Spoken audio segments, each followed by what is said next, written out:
Gros coup dur pour le football africain. Le Maroc sur le point de désister à l'organisation de la CAN féminine 2026. Je n'infirme pas, je n'affirme pas. Je donne juste mon point de vue qui peut les pousser à réfléchir ou bien à renoncer à cette coupe les gars. Donc du coup, restez scotchés dans cette vidéo car il y a des révélations chaudes et ensemble vous allez me dire ce que vous en pensez.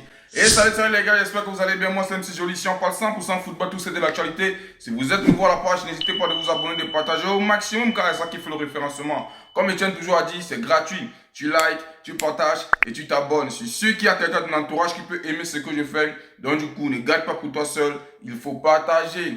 Comme je tiens à le préciser, gros coup dur pour le football africain. Bon, on tient à préciser, c'est le football féminin. Alors, il y a quelque chose qui ne fait que se naviguer sur le net ainsi par là, disant que le Maroc est sur le point de désister à l'organisation Coupe féminine 2026, les gars. Mais qu'est-ce qui peut pousser le Maroc à réfléchir ainsi? Mais d'abord, avant de continuer la vidéo, j'aimerais d'abord qu'on passe aux annonces clés qui certifient et qui me poussent à faire cette vidéo. Restons concentrés et comme je tiens toujours à dire, n'hésitez pas à me dire ce que vous en pensez en commentaire. Qu'est-ce qu'on dit ici, famille? Annonce retrait. Plusieurs sources rapportent que le Maroc renonce à accueillir la compétition initialement prévue le 17 mars au 3 avril 2026. Ce désistement surviendrait à 60 jours du coup d'envoi. On tient très bien à préciser que c'est 2 mois. Donc quand on dit 60 jours, c'est 2 mois. J'ai pas besoin de préciser. Alors, reprise par l'Afrique du Sud. La vice-ministre sud-africaine des Sports a publiquement déclaré le 1er février 2026 que son pays remplacerait le Maroc comme hôte de la compétition. Alors, confusion officielle, je tiens très bien à préciser. Le ministre sud-africain des Sports, Guy McKenzie, a toutefois nuancé les propos le 2 février 2026, affirmant qu'aucune décision formelle n'avait encore été prise par la Confédération africaine de football qu'on appelle très bien la CAF et que le Maroc restait officiellement le pays hôte désigné jusqu'à confirmation contraire de l'instance continentale. Sans toutefois oublier pour rappel, on tient très bien à préciser que l'édition de la CAN féminine 2024 avait déjà été reportée et s'est tenu au Maroc en juin 2025. Alors les gars, je ne vais pas d'abord faire de commentaires vis-à-vis de cette annonce car il se pourrait que cette annonce a été remise en question. Et alors pour continuer, je vais directement prendre l'annonce qui dit clairement que le Maroc reste le pays qui va organiser la Coupe d'Afrique féminine. Breaking, le ministère des Sports, des Arts et de la Culture d'Afrique du Sud publie un communiqué dans lequel il remet des pendules à l'heure. La CAN féminine 2025 reste pour l'instant bien organisée au Maroc. L'Afrique du Sud se définit finalement simplement prête en cas de besoin. Si le pays devrait éventuellement accueillir le tournoi, cela passerait par des validations gouvernementales, l'accord de la CAF, la confirmation des villes et des stades et des garanties logistiques. Alors là, je pense que c'est bizarre cette histoire.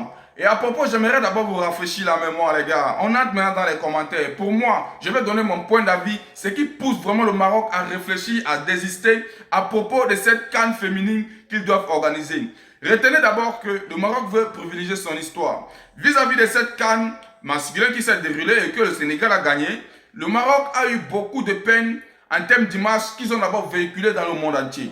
Donc, en quelque sorte, le Maroc essaye de se positionner, vu d'abord qu'ils n'ont pas encore digéré et qu'ils ont de la peine à comprendre qu'ils ont perdu une CAN qu'ils attendaient depuis 50 ans et alors c'est venu passer devant que. Donc le Maroc essaie de se positionner dans un coin pour dire, ben voilà, faudrait pas qu'on nous agace encore avec la CAN, tout ça. Oui, c'est vrai, ce sont des biens, la CAN va se dérouler, ils vont gagner en termes de thunes, tout ça. Mais les gars, le Maroc n'a pas encore évacué tout ce qui s'est passé vis-à-vis de cette CAN. Et alors, en deuxième position, regardez très bien la liste pour les matchs de poule. Que ce soit le groupe A, groupe B, groupe C, groupe D. On tient très bien à préciser. Dans le groupe A, il y a le Maroc, il y a l'Algérie, il y a le Sénégal, il y a le Kenya. Groupe B, il y a l'Afrique du Sud, la Côte d'Ivoire, le Burkina Faso, la Tanzanie.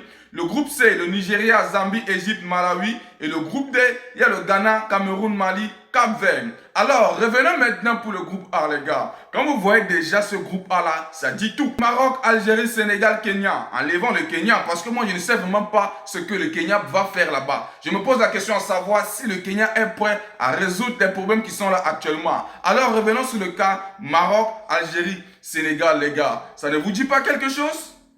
Est-ce que ça ne vous dit pas quelque chose, les gars? Le Maroc a de la peine de voir le Maroc lui-même, l'Algérie et le Sénégal dans une même poule, les gars. Vu que le Maroc ne s'entend pas avec l'Algérie, et plus pire encore que le Sénégal est venu les prendre cette CAN, je pense que cela peut les pousser à réfléchir autrement. Et je tiens d'abord à féliciter les gens qui ont fait ce tirage au sort pour les matchs de poule. Là, ça doit pousser le Maroc maintenant de prouver et de laver leur image et d'accepter d'être fair play. D'oublier les choses qui sont passées sur la CAN masculin et de savoir que ce n'est que du football. Le groupe A est un piège pour voir si le Maroc peut vraiment accepter qu'ils ont perdu la CAN masculin. Parce que c'est le moment maintenant de profiter de ceci pour laver l'image de la Coupe d'Afrique qui s'est déroulée là-bas et de rester fair play. J'ai dit et je redis, c'est un piège pour le groupe A, les gars. C'est un piège pour le Maroc. Et je pense que le Maroc doit saisir l'opportunité de laver leur image. Je vois et je redis toujours que, les gars, si le Maroc a déjà pensé renoncer à cette organisation, c'est vis-à-vis de ce qui s'est passé en CAN et plus pire encore de ces matchs de groupe. Parce que c'est vraiment bizarre. Vous vous rendez compte, tu es en polémique avec le pays qu'on appelle l'Algérie. Et alors le Sénégal vient te choper une CAN. Et on vous met encore dans les matchs de poule pour discuter une seconde CAN. Tandis que ce n'est pas affirmé ni infirmé. Il faudrait qu'on se repose encore des questions à savoir, est-ce que les gars vont vraiment organiser cette CAN? Quand tu es très bien précisé, c'est dans 2 mois. Et 2 mois, c'est vachement petit pour donner à un autre pays. Oui, vous allez me dire peut-être l'Afrique du Sud, c'est un grand pays pour eux d'organiser la CAN féminine, c'est rien. Vous avez vu que le Maroc a déjà fait ça. Oui, c'est vrai, mais ça ne sert à rien de déclasser la CAN au Maroc et d'amener à l'Afrique du Sud pour des minables problèmes. Pour eux, je pense qu'ils doivent organiser cette CAN et de remettre en question où il y avait faille, de laver leur image et de faire comprendre au monde entier que dans tout il y a les hauts et les bas. On peut faire du sale ici, là-bas on vient, on fait du propre. Au cas contraire, je doute qu'ils peuvent encore enlever ce que la plupart des Africains pensent à propos d'eux. Parce que je tiens à préciser que les tensions ne se sont pas encore baissées. Parce qu'on regarde même Brahim Diaz, là-bas au Real de Madrid, il s'est confronté avec son coéquipier qui n'arrive pas encore à accepter que Brahim Diaz les a poussés à ne pas avoir cette CAN. Alors le Maroc, le mieux c'est de passer à autre chose. Si vous n'arrivez pas à enlever dans votre tête la CAN qui s'est déroulée, vous aurez de la peine à avancer dans certaines situations. Ce n'est que du football, ce n'est que du sport. Dans tout, il y a un gagnant, il y a un perdant. Partout où il y a l'injustice, ça ne pourra jamais aboutir. Moi, je dis encore que les gars, si le Maroc se basait à jouer leur CAN sans être peut-être privilégié, ou bien sans mettre quoi que ce soit en avant, ils étaient mieux placés pour gagner les CAN. Quand on tient très bien à préciser que dans le football mondial, le Maroc figure et prend la 8e place. Et le Sénégal vient en 12e position. Alors moi, je ne sais quand est-ce le Maroc se dit qu'ils ont besoin d'être privilégiés pour gagner une compétition. Ça ne peut pas les arranger. Si les gars s'arrangent à aller compétir dans la loyauté, dans la sénérité et dans la sincérité, ils vont gagner toutes les compétitions. On se voit avec les U20, les Coupes d'Arabe qui gagnent, beaucoup de compétitions qui gagnent. Ils gagnent ça dans la dignité. Alors, je ne sais sur quoi ils se basent de venir faire ce qu'ils ont fait en Coupe d'Afrique. Je tiens toujours à préciser, les gars, c'est la meilleure option maintenant pour le Maroc de laver son image vis-à-vis de cette Coupe d'Afrique féminine qui est en train de s'annoncer dans 2 mois là. S'ils ne font pas ça, ça serait mort. Aucun Africain, aucune personne dans ce monde entier qui est focus sur le football africain ne va jamais enlever l'image qu'il a du Maroc dans la cervelle, les gars. Tout le monde se dit que ce sont des tricheurs. Tout le monde se dit que ce sont des gars qui n'aiment pas la vérité. Tout le monde se dit que ce sont les corrompus, les tout ça. Donc le Maroc, c'est le meilleur moment de laver votre image. Au cas contraire, vous n'aurez plus le temps de montrer au monde entier que vous êtes un pays sain et propre. Je dénigre pas le Maroc. Moi, c'est mon point de vue que je donne et c'est ma pensée là-bas. Le Maroc est un très très grand pays, comme je tiens à préciser. Ils sont très développés. Ils ont un très beau pays. Ils ont mis le paquet pour que cela puisse se réaliser. Et je pense qu'ils vont faire pareil à propos de cette Coupe d'Afrique féminine, les gars. C'est pas facile, hein. Quand tu as souligné que même s'ils ont perdu la CAN, ils n'ont pas perdu dans tout. Car eux-mêmes, ils ont fait une annonce là où ils ont relayé qu'ils ont beaucoup gagné en termes de thunes. Eux-mêmes, ils ont annoncé qu'ils ont eu une recette de 1,5 milliard d'euros pour cette CAN Maroc 2025. Et sans toutefois oublier que avec 2,3 milliards investis dans les modernisations des stades, des routes, des aéroports, en soulignant qu'ils sont à 80% pour les infrastructures requises pour la Coupe du Monde 2030 qui s'annonce. Pour ceux qui ne le savent pas, le Maroc est sur le point d'organiser la Coupe du Monde 2030.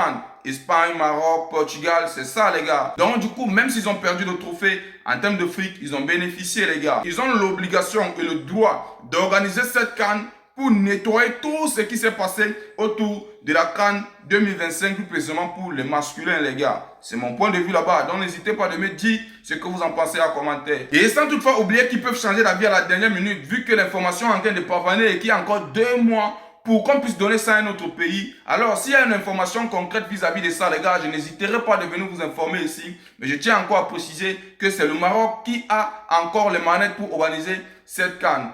Alors, patientons tous, s'il y a une information, je n'hésiterai pas de venir vous relier ici. Restez scotchés et on se dit à plus les gars. Et c'était tout à propos de cette vidéo les gars, j'espère que vous avez aimé. N'oubliez pas de vous abonner, de partager au maximum car c'est ça qui fait le référencement. Comme Etienne toujours a dit, c'est gratuit. Tu likes, tu partages et tu t'abonnes. Je suis sûr qu'il y a quelqu'un de ton entourage qui peut aimer ce que je fais. Donc du coup, n'hésite pas à partager. Ciao, ciao, ciao.